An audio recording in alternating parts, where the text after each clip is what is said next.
Hello, I'm Michael Rendon, your host of Beyond the Bell, a podcast produced by Animas High School of Durango, Colorado. And I'm your co-host, Greg Phillips. This podcast series asks the question, what must our education system do to best prepare the next generation of students, Gen Zers, to lead meaningful, fulfilling, impactful, purposeful, and satisfying lives? No small task. We'll begin each episode speaking with a local high schooler, college student, or recent addition to the 9-to-5 workforce to hear about their educational experience, their lives, and their visions and hopes for the future. Next, we'll talk with local experts about how we can ensure that education is meaningful, challenging, and engaging. We'll look at what's working and what isn't. So join us as we rethink education for a new generation, because we believe preparing for the future means more than just passing tests. It means empowering young people to thrive, lead, and shape a better world. Today I'm visiting with Niko, a 2024 graduate of Animas High School. Welcome to Beyond the Bell. Thank you. I appreciate it. Emotionally, you had some pretty powerful experiences during your high school years. The pandemic, and I know you experienced an incredible loss. Tell me about that, and tell me about how you managed and how you coped with that. Yeah. So we lost my best friend in 2022 in December to an accidental fentanyl overdose where his drugs were laced with fentanyl. And that was one of the most difficult things I've ever had to go through in my entire life, because I've lost classmates before, I've lost family members before, been through a lot of difficult things. At the age I was at, with the connection we had, I mean, our birthdays were a day apart. We were identical in our home lives, our histories with our families. It was like a twin flame, if you know what that is. It was one of the worst things that, again, I've ever had to experience. And along with a lot of our classmates, they were just as heavily affected. And the way the Animas handled it was phenomenal. I want to commend every single person who was there for us during that time. We had teachers and faculty coming to our houses that we were all hanging out together just to be together. They would come to our houses to check on us, to make sure we were okay, to sit on the floor and cry with us. It was just a very impactful moment. And I think that the way that Animas went about handling it was very respectful and very honorable, and the way that they didn't expect us to get all of our work done and didn't expect us to be normal and be okay with being at school for the next couple of days. So they gave us the grace and the time to feel and cope and grieve.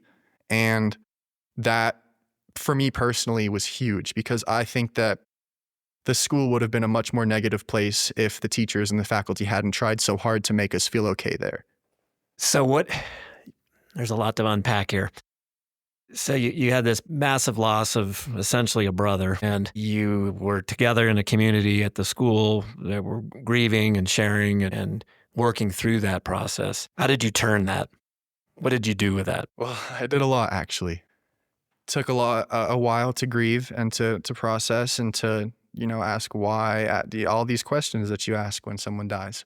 I was talking with some of my friends, and we realized that this issue of overdose and fentanyl and laced drugs and everything is too big of an issue in our community to go unseen anymore. And so a friend of mine, Zoe, and I decided that we were going to get policy change within the 9R school systems to allow Narcan to be distributed and carried on campus, so that if in the event that somebody were to overdose, the students would know how to handle it and know how to respond to it. So we started doing that, was working with the 9R district and the city. And we were going to all the board meetings, all the city town hall meetings, speaking to the board, speaking to the city council, doing everything we can. And then after a 9-month battle, we were able to get policy change, actually be the first school in Colorado to allow Narcan to be carried and distributed in the school building. And then after that, we started getting some media attention, and people started recognizing the movement that we were making. And we decided to partner with Barbara McLachlan and Kachina Weaver and lobby and author a bill. It's an opiate antagonist and detection policies within schools bill. Essentially what it does is it allows schools to have Narcan, fentanyl test strips, etc., on school campus, in buses, on field trips, wherever the school property, the school jurisdiction goes. That is allowed now. But yeah, we did a lot of work and tried to turn it around. We didn't want his image to be an overdose campaign. We wanted his image to be the reason things are changing and the face of a movement, and not just some kid who overdosed, you know? We didn't want to let my best friend die in vain. That was our main thing. Nothing happened legally, that we had to do something about it. Working with adults and government entities, and I know you said you were working with Zoe. There were other kids involved as well, right? Yes, a lot of them actually. So the two of you organized the groups together. I mean, tell me a little bit about the process of how'd you put all this together? How'd you make this happen? So the very beginning was just me and Zoe talking about it, figuring out what we wanted to do and figuring out where can we go with this, right? How are we supposed to make change? And we found Leo and Hayes Stridicus. They were president/co-president of the student council and debate team over at DHS. And we found out that they're actually trying to get policy change for this as well. So we decided to kind of partner up in a way. And Zoe and I handled Animus and they handled DHS. So we would do the quote unquote lobbying for our policy change at Animus, and we would be quarterbacking that side, and then they would be taking the DHS side and changing policy over there. But then when we would go to city council meetings, 9R meetings, we'd come together and we'd join up and then work together. So it was a big group of people, probably 15 people, 10, 15 people. And we just joined forces and made it happen.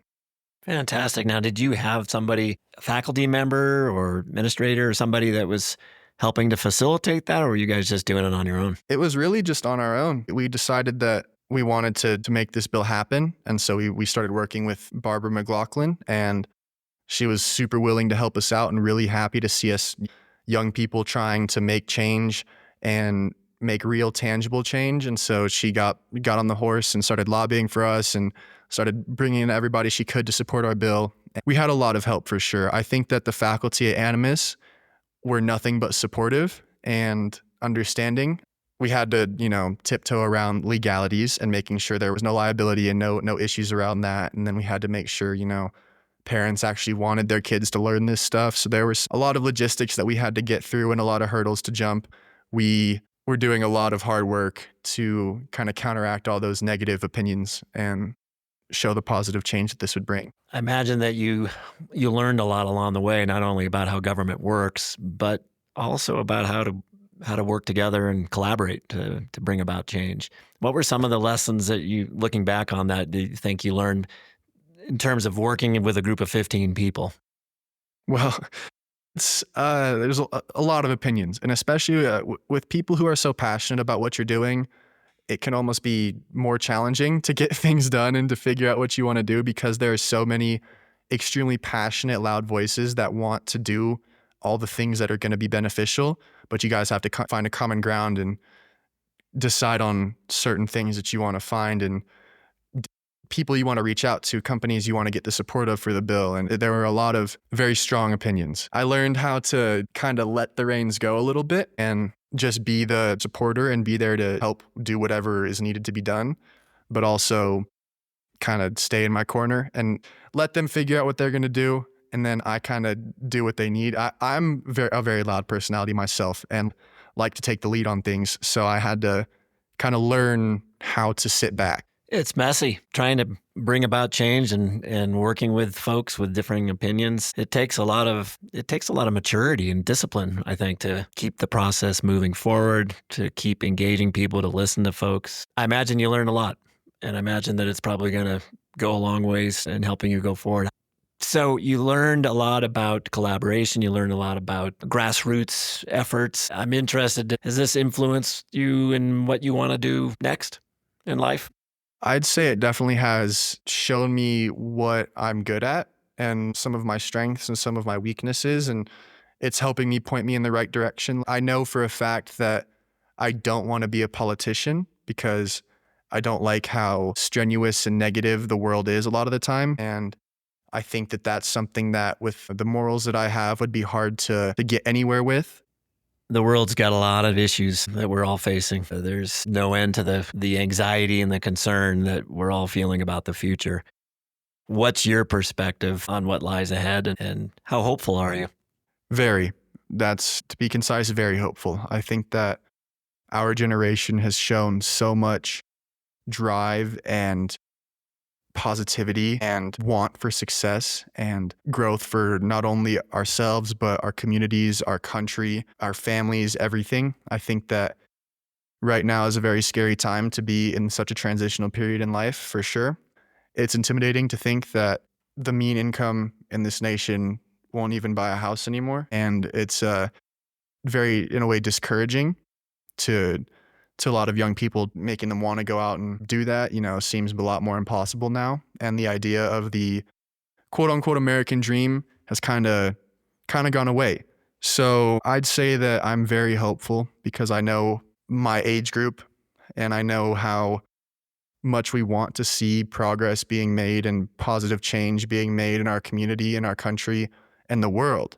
I'm not generalizing for my entire, Gen Z, but I think majority of our generation has hope for the future and is driven enough to create that change that we need. So I think come the next 10, 15 years, 20 years, I think that it will have a lot of very positive change.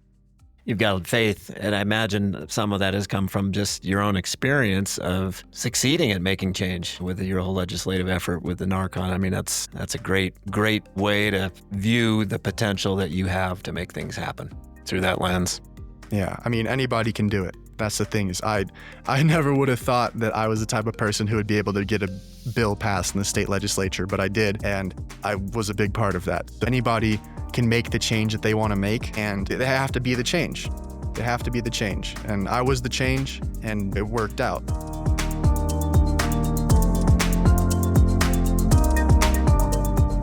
Today, we're joined by two incredible guests who bring unique perspectives on the value of civic engagement and community service and the role that they play in education. Barbara McLachlan was a beloved English and journalism teacher at Durango High School for 20 years before serving for 8 years as a Colorado state representative. Barbara is someone who has seen civic engagement from both the classroom as well as the State House. Additionally, we're joined by Dr. Paul DeBell, an associate professor of political science at Fort Lewis College, who's doing fascinating work on political psychology and democratic citizenship.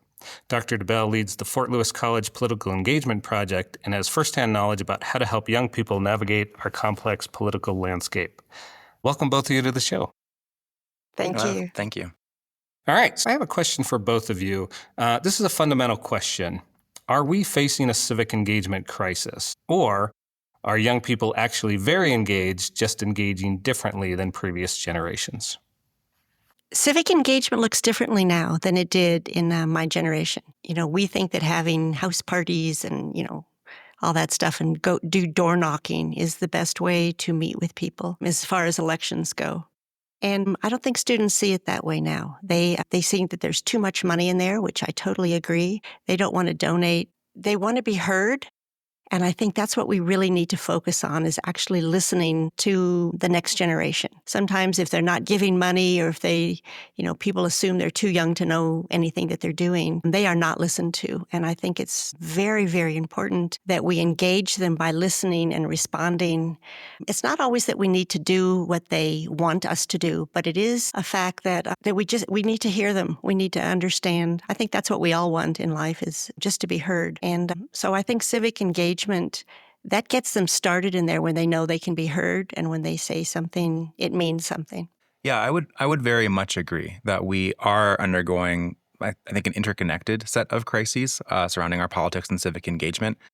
And there are lots of causes and trends going on. And some of those have to do with the enormous changes that we have in the way that we experience politics, right, in our media landscape and the technologies.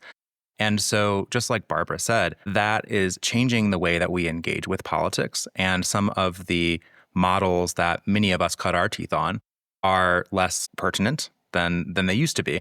While others, like digital organizing, or really thinking about like the way the news cycle has changed, right? These are things that younger people are going to be more adapted to. So, I mean, I would say that this is a common trend of my field, political psychology, that our brains evolved for a certain set of environments.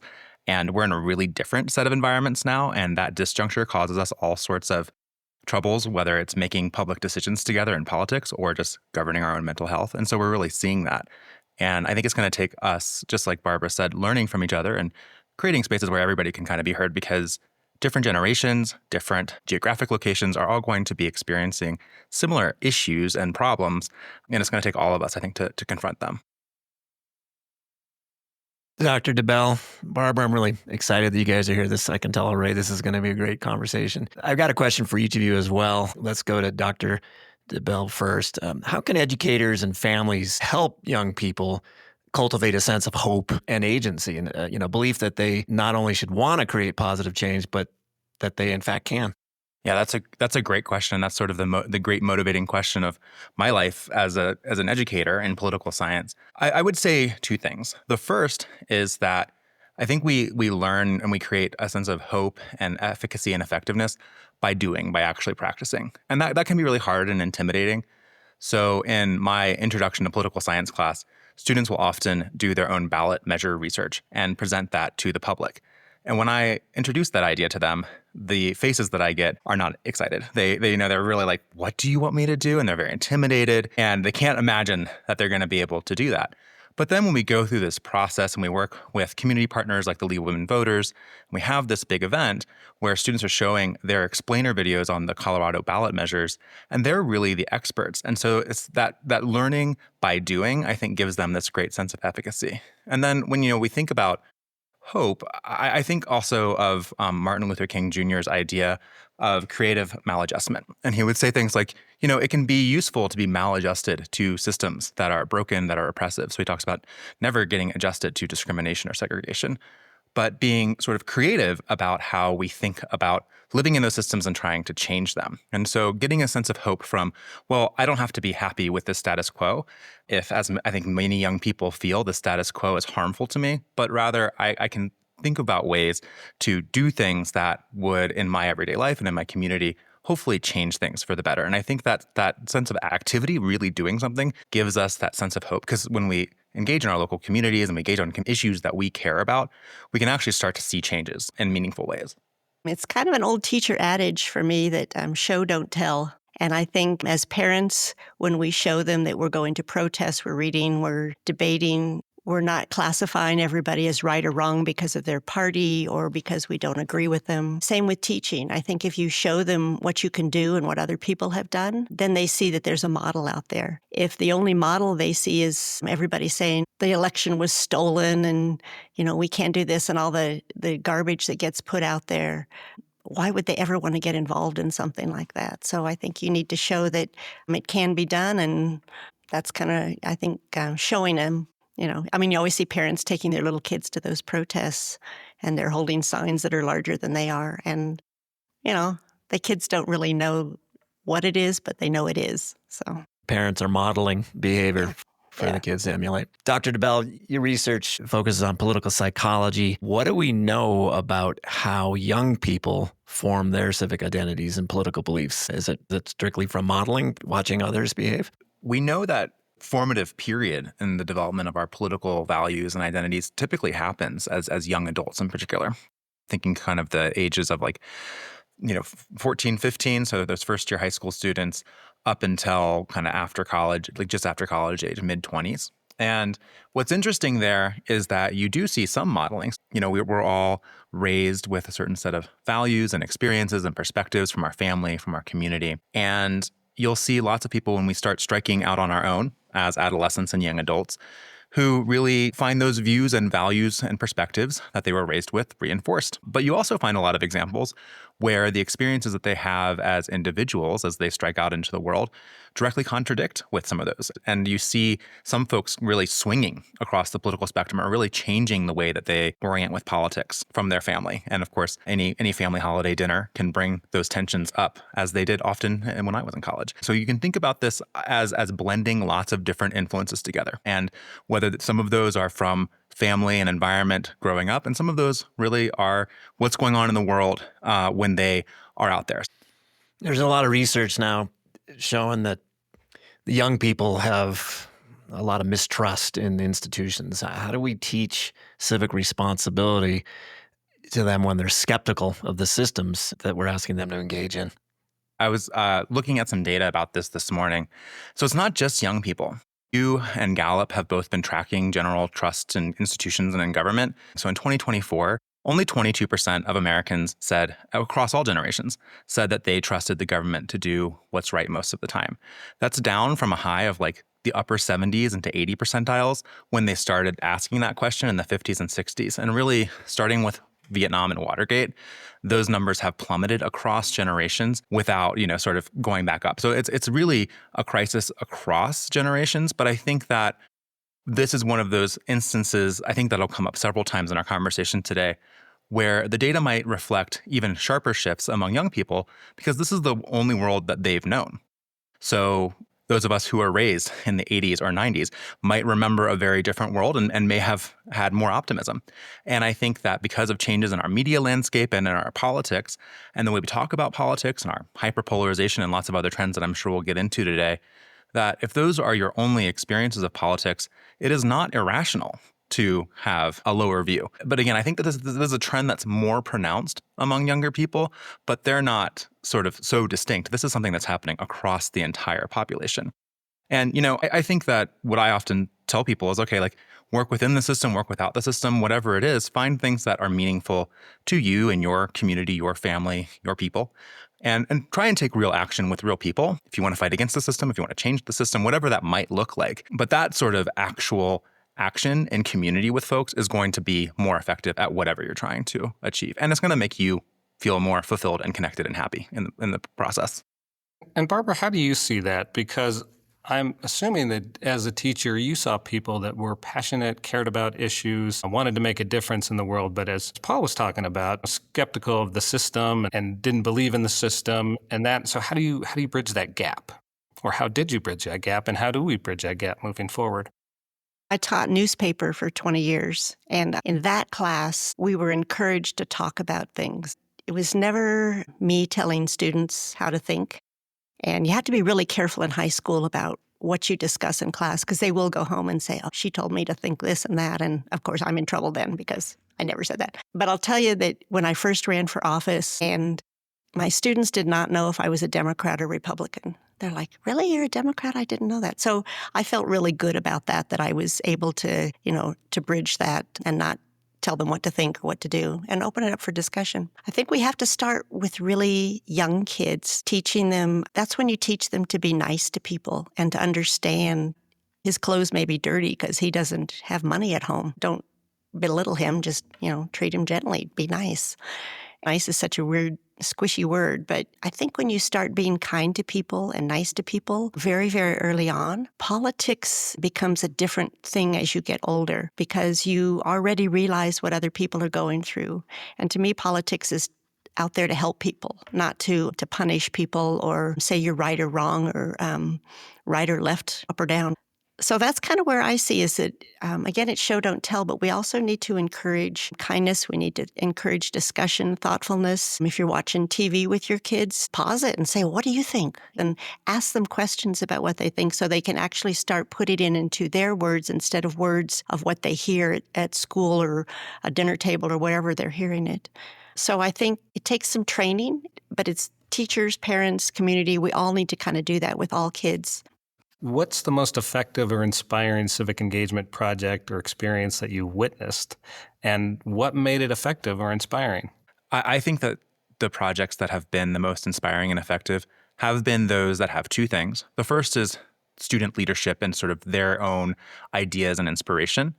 And then the second is a lot of collaboration with students, with other groups of students, and then, of course, across community groups. The group that I've been the faculty advisor for, the Political Engagement Project, or PEP, at Fort Lewis College, the students had this idea to have a Rock the Vote concert. I was like, okay, let's try. And they really led, and they worked with residence life and different, the Welcome Week at Fort Lewis College, and then a lot of musicians in town and KDUR. And we put it together. It sounded logistically like a nightmare to me, but many hands make light work. And so lots of people, the KDUR folks were amazing. They dealt with the musicians, thanks to them. The housing folks dealt with food. We dealt with the political engagement part, right? And so that was really fun because we had this party. And we also registered a lot of voters the first weeks of the semester. Another is we have, for years at Fort Lewis College, done these better conversation skills training using political psychology to help people have better conversations.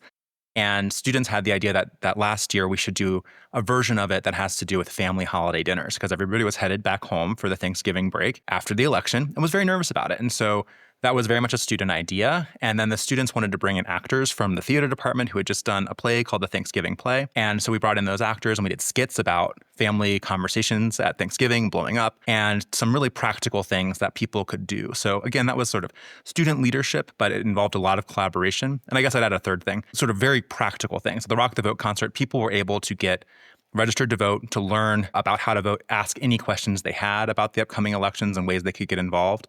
At the conversation dinner, right, we learned some like really tactical, concrete things that people could like write down and say, like, this is what I'm going to do when my uncle has too many beers and starts ranting about this, that, or the other. And like they went with some very concrete action items, because I think a lot of this, we're all swimming in this deluge of outrage at all times, and it can just feel really hard to know when and how to take action. So I really reject the premise that young people are less engaged, is that they're swimming in this deluge like all of us. And we're all grasping for like, I care about this. I know the passion is there for young people, but it's how do we turn that passion into something to do?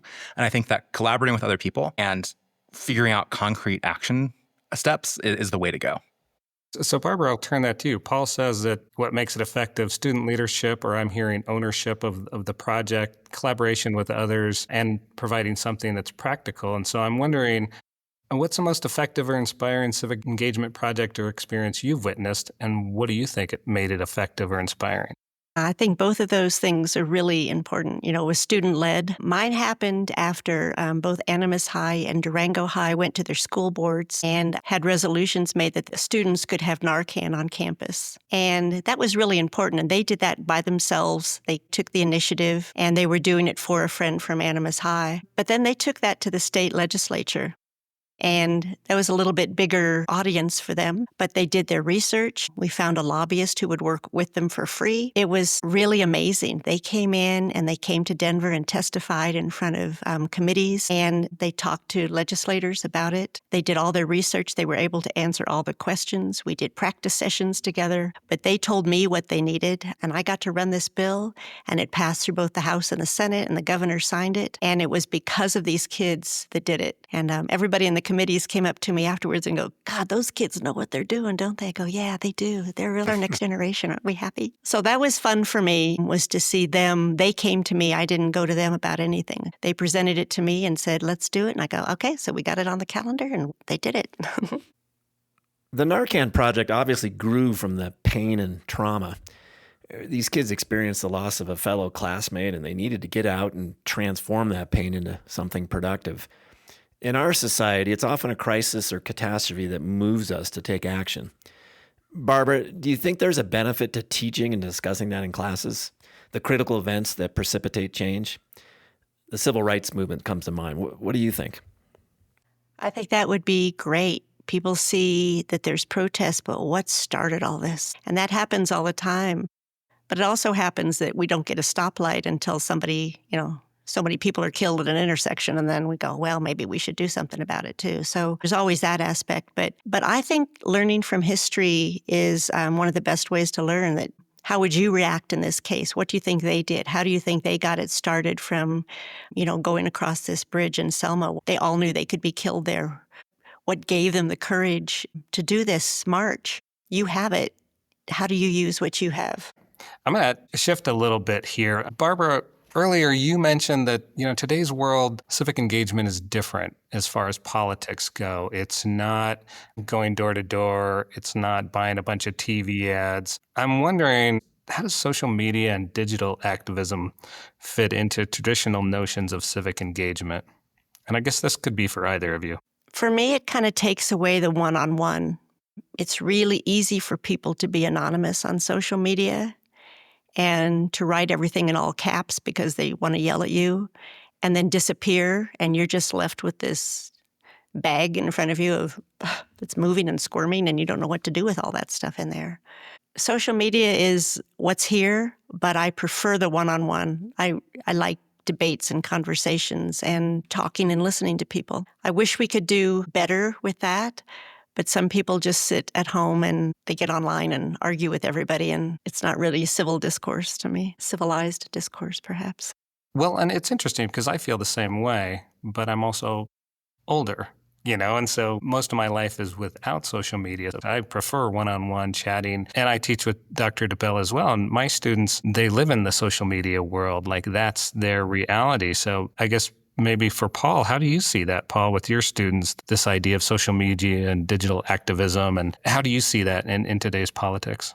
This is one of those big things that we're all grappling with. And young people have always had social media, right? And that's so like you mentioned, Michael, it's like the natural way in which they're engaging. And I think that we should think about the sort of problematic aspects of it, but there are also the benefits of just how quickly information can flow. I come into class, I'm like, what's going on? And students often know something, like a story is breaking before I do because they're kind of closer to the pulse.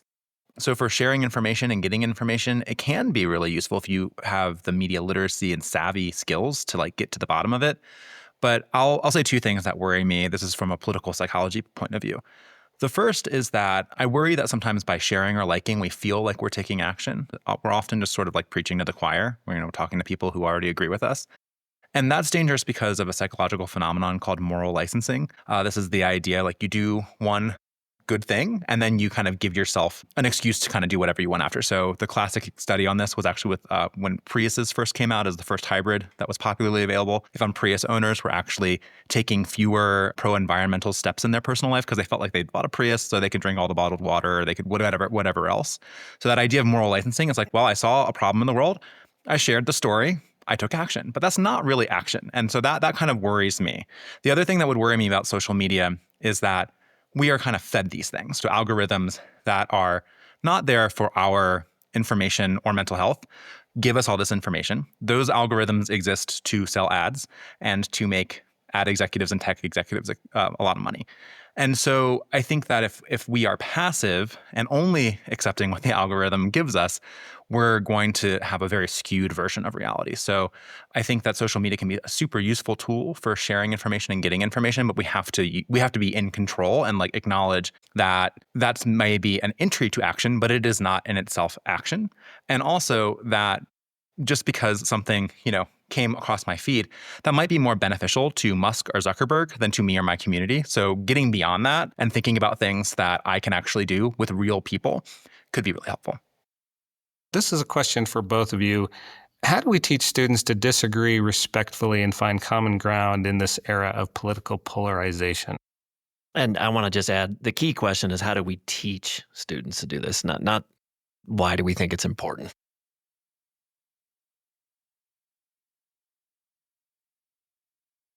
In the legislature, I was elected as a Democrat, but I also represent a whole bunch of Republicans and a whole bunch of independents. And talking like that and listening to everybody on every issue was really, really important. These people ran for office for the same reason I did. They were passionate about doing something. What they wanted to do and what I wanted to do was often different, but at least, we all had that in common. I went to a program once, and it was a whole bunch of us. It was the first day of this big meeting. There were like 80 people in this room. And they said, okay, we're going to throw out topics. Let's see what you do. And you could do this in a classroom. I go, okay, gun control. If you think we should have gun control, go right. If you think we should not have gun control, you could go left. If you're somewhere in between, go in between.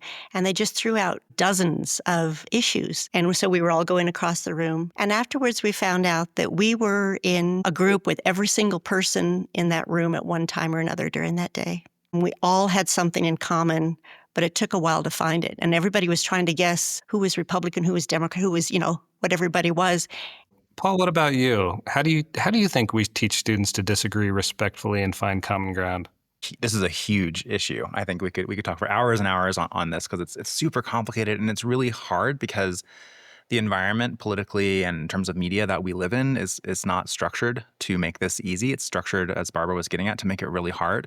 Political scientists have called our era the age of mega identity politics, which means you tell somebody you're a Democrat or a Republican and they can assume all sorts of other things about you: your age, your income, your race, your cultural preferences, where you go out to eat, like everything. And of course, as Barbara just showed with that example, we're all unique individuals. And so I think getting away from that automatic us versus them, like Like there's the good side, and then which is my side, obviously.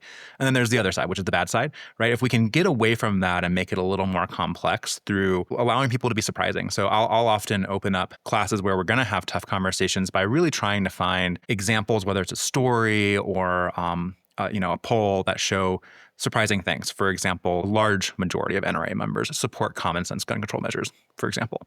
So that makes it more complex. It complicates narratives. And then in terms of motivation, so there's a lot that we could talk about in terms of how to do it. I think it goes back to the lead by example or show, don't tell, actually practicing listening to others and modeling in yourself that you can be wrong and you can get a new perspective or that you can disagree and not take it too personal or explode. In terms of motivation, I will often say two things to students. The first is that do what's good for you, and what's good for you is actually connecting to other people and listening to them because it feels good. The disgust and contempt that we feel about the other side is profitable for politicians and elites across business and the media. It is really bad for us. In fact, holding high levels of disgust and contempt toward other people is a cause of what's called all-cause mortality. That means people just die earlier from all sorts of things. So do it not for the warm fuzzies or morals of it, but do it because it'll actually make you happier and healthier. And it won't be advantaging the people that already have plenty of money and power in the world, right? This is actually, I think, working together with people in our communities who we've been divided from for profit and for political advantage is a way for us to regain some of our political power and agency as well as our health. The other is, let's say, some people are not in the mood to compromise or listen right now. I would still argue that it's always important to listen, even to adversaries. Barbara, we've been talking a lot about civic engagement from the perspective of politics, but I want to expand that to go back to what one of you said earlier about community service. I see civic engagement as being more than just getting involved in politics. I see it as making a choice to get involved to help others, to help your community, have responsibility to others. If you were going to design, and I'm going to say civic engagement, but I want you to broaden it to include community service, a curriculum today, what would be different about it than, say, perhaps a traditional government class that might have been taught, a couple decades ago? I would do a lot of Socratic seminars because I think talking and listening, and in a Socratic seminar, you kind of have to do one person at a time. It's kind of against the rules to yell over everybody. I think that's a good, safe place to talk. Everybody gets a voice, everybody gets to comment, and everybody hears. I think community engagement, it's kind of the entryway into civic responsibility, is to get involved in the community in some way. And people can kind of choose.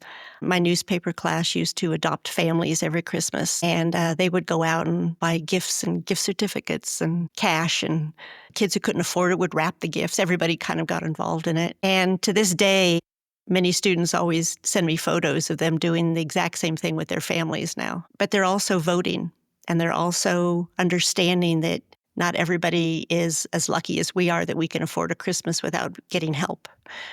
So those kind of things I think would be important in a classroom.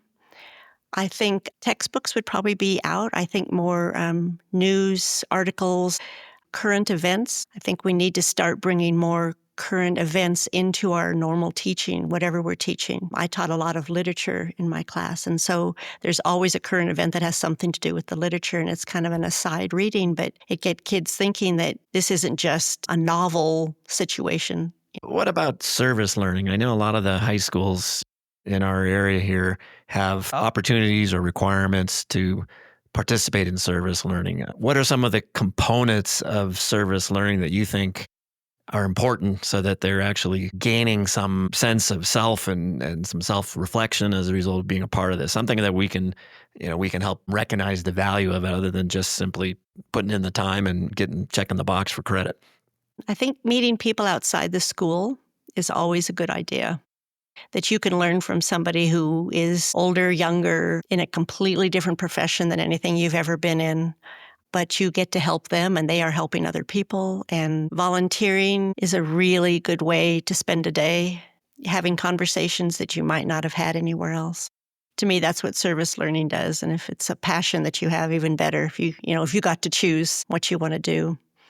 The required ones, sometimes kids get stuff they don't really want, but that's on them. Paul, you talked a lot about, political engagement project and projects that you were working on, what inspired you, that sort of thing. And I'm wondering, is it focused on national politics? Is it focused on local politics? Is a step to civic engagement to start with the local and then move on to the national? Or is it you start with national because those are the big issues and then you focus on the local? Or how do you think about that? Yeah, this is a great question, because what sucks up all the oxygen when we think about political coverage is really what's happening at the national level. And of course, that's the drama. It's salacious. It's outrageous. It's also where, and it matters. Like, our votes for our national representatives matter a ton. But we can actually have a lot more impact in our local communities, right? And local organizations we're part of, whether that's a school or a county government, we can actually have a lot of voice and say. And I think that's a much more powerful entry point to developing the habits of political engagement and of listening to people who are different than you, right? Because to Barbara's earlier point, if I am talking about the president or a Senate bill, I can all caps curse at somebody across the country anonymously, no problem, right? But that's going to be a lot harder to do in a city council meeting or a school board meeting surrounded by my neighbors. So I think that trying to get people to think more about the local is important.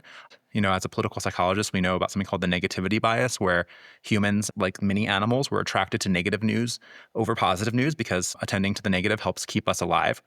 Unfortunately, that tendency has been hijacked for profit by particularly social media algorithms, but all sorts of information purveyors and outrage entrepreneurs, as they're known in the literature that I play in. I think trying to translate that, like take that and say, okay, like you're really angry about what's happening with the Environmental Protection Agency on a federal level. What does that look like in La Plata County or in Colorado or in your hometown? Who's working on it? What organizations? So actually really trying to take that, the emotion that can often come from the high drama, shall we say, and funneling that into something. We have, and Michael, you've been in these conversations on campus. We've had some post-election conversations. We've brought our counseling center in, and our amazing director of the counseling center, Jen Shoup, has several times shared that the best thing we can be doing for our mental health right now is taking some sort of action with others that is in line with our values. And that can be really hard. I mean, some people have the means to fly to Washington, D.C. and do the things, or even to Denver. But for most of us, doing that and which we do for ourselves, really, to live with ourselves and improve our own health and mental health, that's going to be much more accessible within the institution. So like, we're embedded as individuals into schools and companies and governmental organizations, all sorts of places where really important decisions are being made that are going to impact our community and are going to impact our lives in those concrete ways. And I think trying to siphon a lot of that emotion into those more local issues is a way to create sort of what I would say is like a virtuous cycle of, oh, wow, I saw how actually having a bunch of people, like getting my neighbors to show up to this community comment on like zoning or something, which sounds really dry, but that's going to be really important for the Animas River or for the National Forest or whatever it might be. And then having had that experience, we're more likely to stay plugged into those things. Yeah, it seems like there's an accountability on the local level as well that's really interesting.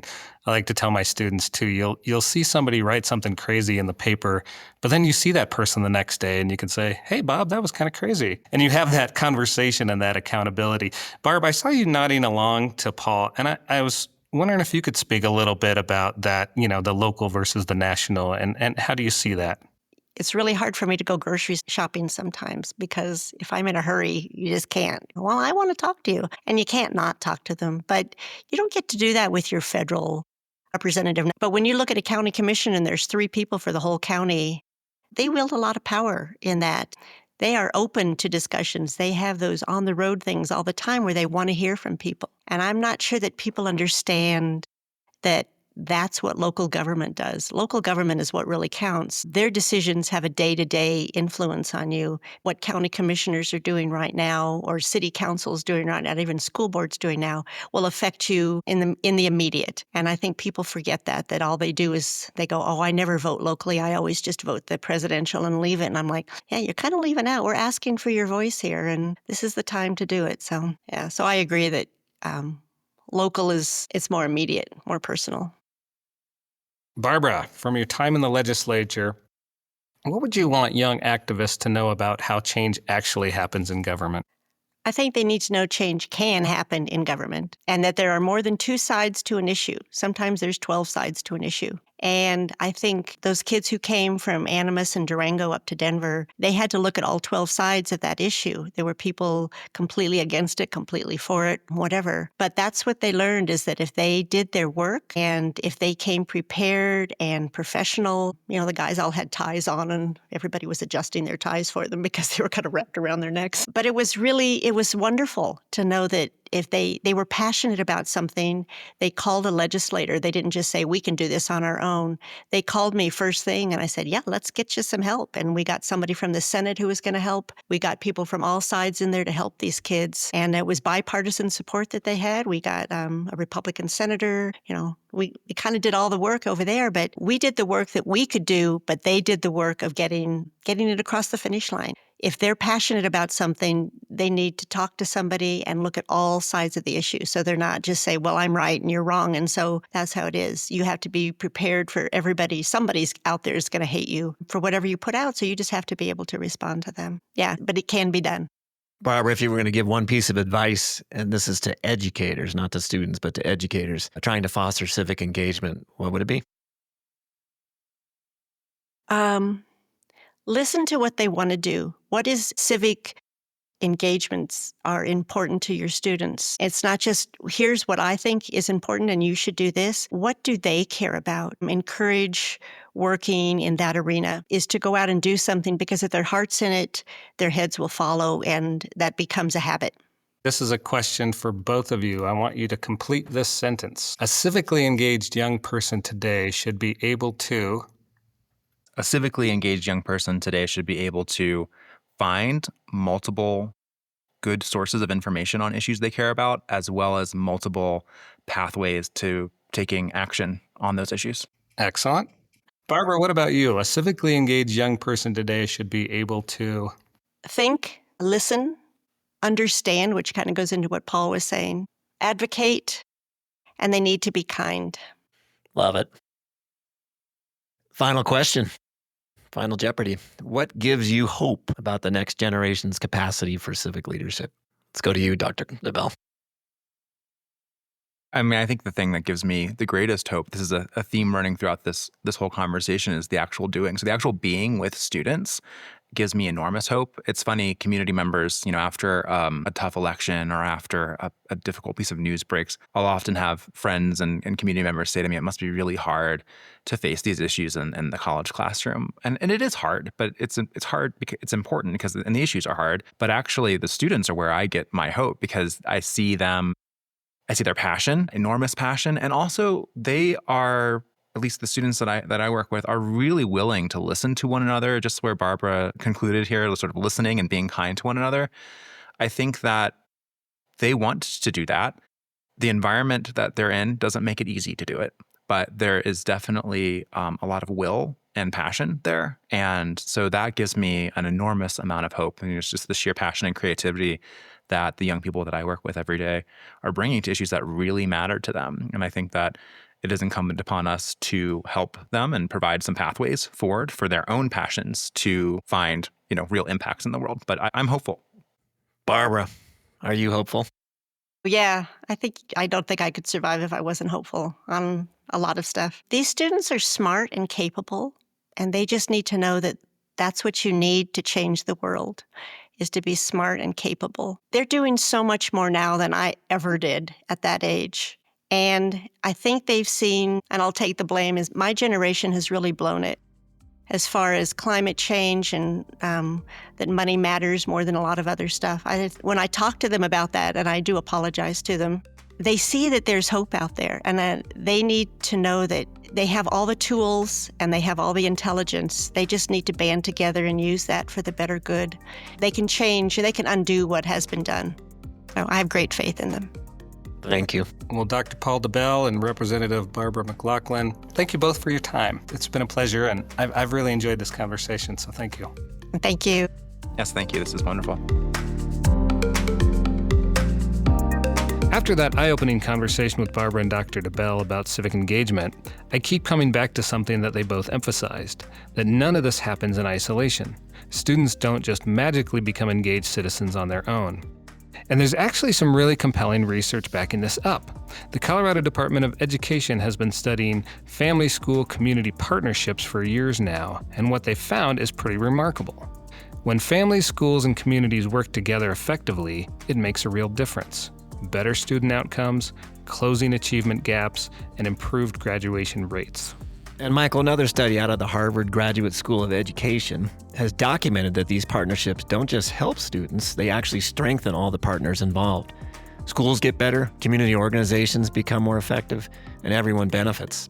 The challenge, though, and this is where it gets real, is that most people agree collaboration is important, but actually making it work, that's the hard part. It's one thing to say it takes a village, but it's another thing entirely to figure out how to get that village working together. True. I think we all recognize that students need more than just good schools. They need safe places to go after school, they need mentors, they need opportunities to contribute, and they need to see connections between what they're learning and the world around them. So join us next episode of Beyond the Bell. We'll be talking with two people who are doing this very work. Bruce LeClaire runs the Boys and Girls Club of the Southern Ute Indian Tribe, and he just received national recognition for his work. Also joining us is Elliot Baglini, the work-based learning and intern coordinator at Animas High School. So join us for It Takes a Village as we explore how to move beyond the buzzwords and actually build the partnerships that help young people thrive. See you then.